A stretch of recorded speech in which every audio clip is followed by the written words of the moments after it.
Did you know the iconic face on millions of dorm room walls belonged to a man who helped execute thousands? That the revolutionary hero worshipped by idealists was called a cold-killing machine by his own allies? What if the Che Guevara you think you know is a carefully constructed myth? Welcome, truth seekers. For decades, we've been sold a romantic image: the dashing guerrilla fighter, the selfless revolutionary, the martyr for the oppressed. Che Guevara's face has become the ultimate symbol of rebellion, printed on everything from t-shirts to coffee mugs. But this commodified icon bears little resemblance to the complex, often brutal man behind the image.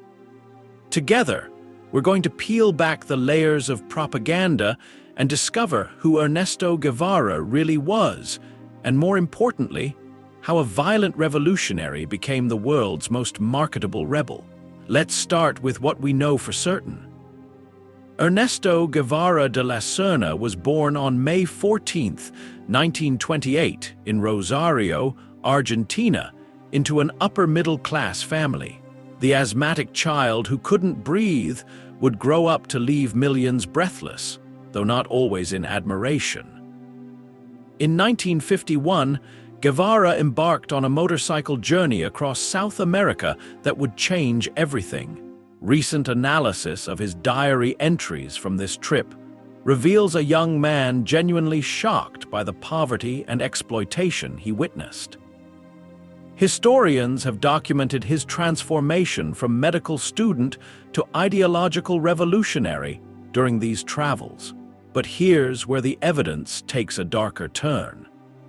In 1959, just months after the Cuban Revolution's victory, Guevara was appointed commander of La Cabana Fortress Prison. Declassified documents and testimony from survivors describe what happened next. Between 100 and 700 prisoners were executed under his direct authority, the exact number still debated by historians. Felix Rodriguez, the CIA operative present at Guevara's capture, preserved detailed records and photographs. John Lee Anderson's exhaustive 1997 biography drew on Soviet archives opened after the Cold War, revealing communications that paint a complex picture. Guevara's own writings, his published diaries and letters, provide the most damning evidence, written in his own hand, showing a man who believed revolutionary violence was not just necessary, but purifying. To understand Guevara, you must enter the mindset of a true believer in violent revolution. Imagine a world divided absolutely between oppressors and oppressed, with no middle ground, no compromise, no reform possible. This was Guevara's vision. He absorbed Marxist-Leninist ideology with the fervor of a convert. In his worldview, the existing system was so fundamentally corrupt that it had to be completely destroyed before something new could emerge. Think about it, he genuinely believed that killing enemies of the revolution was not murder, but surgery, cutting away diseased tissue to save the body politic. Guevara wrote extensively about creating the new man, a human being free from capitalist selfishness and bourgeois sentimentality. This wasn't just political theory, it was almost mystical. The new man would value collective good over individual desire, would find joy in sacrifice for the revolution, would be immune to material temptation. Guevara saw himself as a prototype of this transformed humanity. His worldview contained a romantic element often overlooked. He genuinely believed in the power of guerrilla warfare to inspire revolutionary consciousness in the masses. The Foucault theory, which he championed, proposed that a small group of dedicated fighters could ignite revolution anywhere, regardless of conditions. It was revolution as contagion, spreading through example and inspiration. But this romanticism coexisted with brutal pragmatism. Guevara's writings reveal a man who viewed hatred as a revolutionary tool. He wrote hatred as an element of struggle, unbending hatred for the enemy, which pushes a human being beyond his natural limitations, making him into an effective, violent, selective, and cold-blooded killing machine. These weren't the words of a propagandist speaking to followers. This was his private philosophical conviction. He believed Western democracy was a facade masking exploitation, that economic development under capitalism merely created better-fed slaves, that peaceful reform was impossible because ruling classes would never voluntarily surrender power. In Guevara's cosmic battle between imperialism and liberation, neutrality was complicity, and violence was the only language the powerful understood. This wasn't cynicism. It was ideological certainty taken to its absolute extreme. Guevara's approach to revolution was intensely physical, almost ascetic. Despite chronic asthma that should have confined him to comfortable climates, he deliberately chose the harshest environments for his campaigns: the Cuban mountains, the Bolivian jungle, the Congolese wilderness. His guerrilla training methods were legendary for their severity. Fighters under his command endured forced marches lasting days, survived on minimal rations, learned to move silently through hostile terrain. Modern military analysts have studied his tactical writings and found sophisticated understanding of asymmetric warfare, hit-and-run tactics, and psychological operations. Physical hardship wasn't just practical, it was ideological. Guevara believed comfort corrupted revolutionaries. After the Cuban Revolution succeeded, while other leaders enjoyed the spoils of victory, he famously worked voluntary labor in sugar cane fields, cut his ministerial salary, and lived modestly. These weren't publicity stunts. Witnesses confirm he genuinely embraced deprivation as spiritual discipline. His medical training influenced his revolutionary practice in unexpected ways. He understood human physiology, knew exactly how to treat wounded fighters, could perform field surgery under impossible conditions. But this same clinical understanding extended to interrogations and executions. Survivors describe his cold efficiency, the way he could order deaths with the same detached professionalism he once used diagnosing patients. The iconic photograph by Alberto Corda, taken on March 5, 1960, captured this physical intensity perfectly.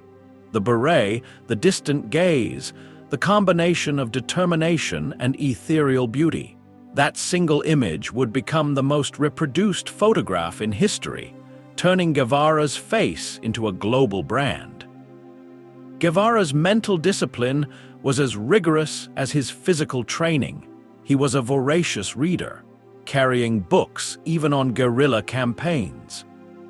His personal library included philosophy, poetry, economics, and military strategy. This intellectual foundation gave his revolutionary ideology a sophisticated veneer that attracted educated followers worldwide. He practiced what modern psychologists might recognize as cognitive reframing on a massive scale. Every setback became a learning opportunity, every hardship proof of revolutionary commitment, every enemy a validation of the cause's importance. Think about the mental discipline required when his Congo campaign failed catastrophically in 1965. He analyzed it clinically in his diary, extracting lessons while maintaining absolute faith in his methods. Guevara's writing reveals sophisticated psychological manipulation techniques. He understood how to inspire loyalty through shared suffering, how to maintain discipline through ideological indoctrination, how to transform guerrilla fighters into true believers. His speeches and writings used repetition, emotional appeals, and moral absolutism to create unshakable conviction. But here's where it becomes even more fascinating. Guevara displayed what researchers now recognize as revolutionary dissociation. He could compartmentalize his actions, separating the intellectual revolutionary from the executioner. Former associates describe his ability to discuss philosophy one moment and order executions the next without apparent cognitive dissonance. This wasn't psychopathy, it was trained ideological consistency. He developed techniques for maintaining revolutionary purity in the face of success. When appointed president of Cuba's National Bank, he signed currency simply chi, reportedly as an act of contempt for monetary systems. When offered comfortable positions, he sought new battlefields instead. Some researchers believe this constant seeking of hardship represented a sophisticated defense mechanism against corruption by power. Guevara's personal diaries, now available to scholars, reveal internal struggles historians rarely discuss. He wrote about loneliness, doubt, physical suffering, and homesickness. But he treated these feelings as weaknesses to overcome, enemies within himself to be defeated through willpower and ideological reinforcement. His mental framework included a peculiar relationship with death. He wrote about dying for the revolution with genuine longing, viewing martyrdom not as tragedy but as fulfillment. This death-wish romanticism pervaded his later years. When he left Cuba in 1965 to foment revolution elsewhere, many associates believed he was seeking a glorious death, that he'd achieved all he could in life and wanted to become legend. Modern psychological analysis of his writings suggests someone driven by profound need for meaning, perhaps compensating for the helplessness he felt as an asthmatic child. The boy who couldn't control his own breathing grew into a man obsessed with controlling entire societies. The patient who needed medicine became the revolutionary who believed violence could cure social illness. Now we reach the heart of the mystery. How did this brutal revolutionary become a capitalist icon? The transformation is so bizarre it seems impossible, yet the evidence is overwhelming. The process began even before Guevara's death. That Corda photograph, taken in 1960, was initially unpublished, buried in a contact sheet. Corda himself didn't realize its potential, but in 1967, Italian publisher Giacomo Feltrinelli obtained a copy and began reproducing it on posters supporting leftist movements. The timing was perfect. Youth rebellion was exploding across Western democracies, and protesters needed a face for their rage. Then came October 9th, 1967. Guevara was captured and executed in La Higuera, Bolivia, after his guerrilla campaign collapsed. The Bolivian army and CIA operatives photographed his corpse, thinking documentation would prove the threat was eliminated. Instead, these images created a martyr. Here's where the revelation becomes truly extraordinary: the photograph of Guevara's corpse, eyes open, surrounded by soldiers and officials, bore uncanny resemblance to Renaissance paintings of the dead Christ. Art historians have noted the composition similarities to Mantegna's Lamentation of Christ and Rembrandt's The Anatomy Lesson. Whether intentional or coincidental, the visual parallel transformed a dead guerrilla into a secular saint. But the real architectural precision in Guevara's transformation into icon was built by capitalist marketing itself. By the 1980s and 90s, his image had been completely severed from his ideology. Fashion designers discovered that face sold products. The revolutionary who despised consumerism became consumerism's favorite decoration. Recent market analysis reveals staggering numbers. Che Guevara's image generates over $50 million annually in licensing fees and product sales. His face appears on products in over 70 countries. The irony is so profound, it borders on cosmic. The man who wanted to destroy capitalism became one of its most profitable brands. Scholars have identified the precise mechanism of this transformation.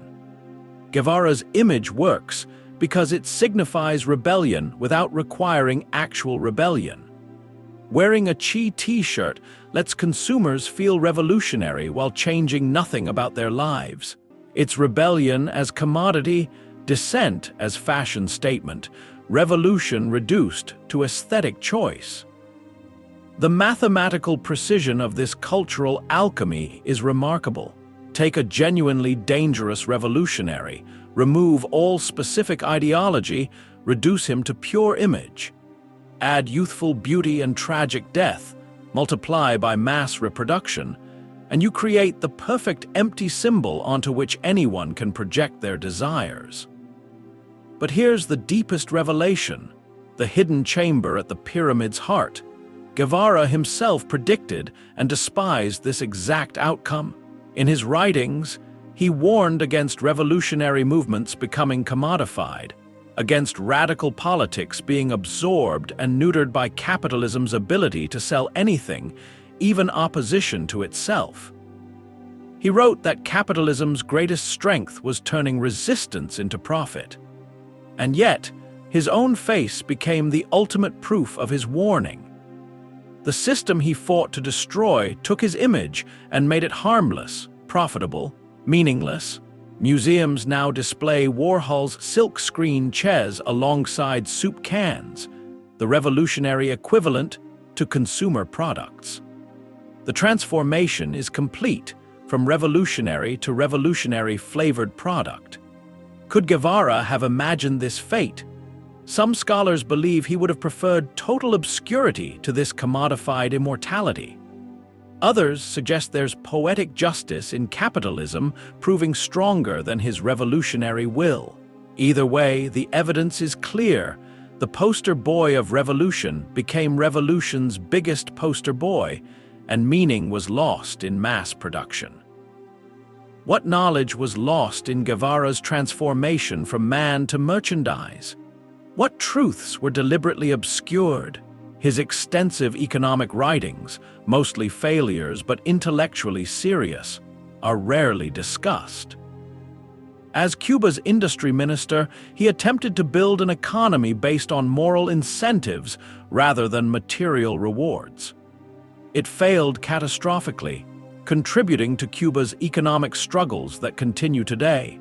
But these experiments in alternative economics, however unsuccessful, raised questions capitalism doesn't want asked. His detailed critiques of Soviet bureaucracy, written in 1965, predicted that socialist systems would collapse from internal contradictions. These warnings were suppressed by communist governments and ignored by capitalists who preferred a simpler narrative. The nuanced Guevara, critical of both systems, doesn't sell T-shirts. His personal correspondence reveals doubts about revolutionary violence that complicate the simplistic narratives. Letters to his family show a man aware of the moral costs, even as he justified them ideologically. These documents remain less accessible than his iconic photographs. Perhaps most suppressed is the inconvenient truth that Guevara's revolutionary methods failed everywhere except Cuba, and there only with Soviet support. His Congo and Bolivia campaigns were disasters.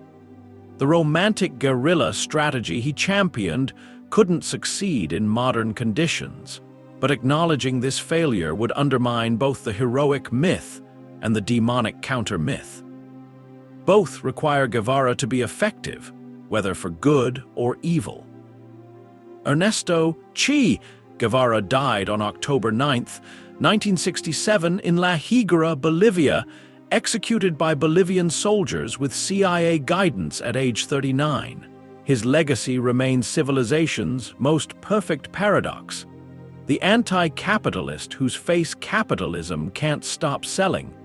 The violent revolutionary transformed into a symbol of peaceful rebellion.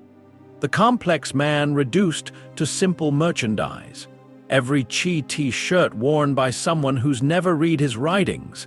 Every dorm room poster bought by students who'd hate his actual beliefs. Proves capitalism's ultimate power isn't crushing opposition. It's selling it back to us. So what do you think? Did Guevara lose because his image was commodified? Or did he win because his face still makes comfortable people think about revolution, even if they never act? Perhaps the real question is, what would disturb him more, being forgotten or being a bestseller?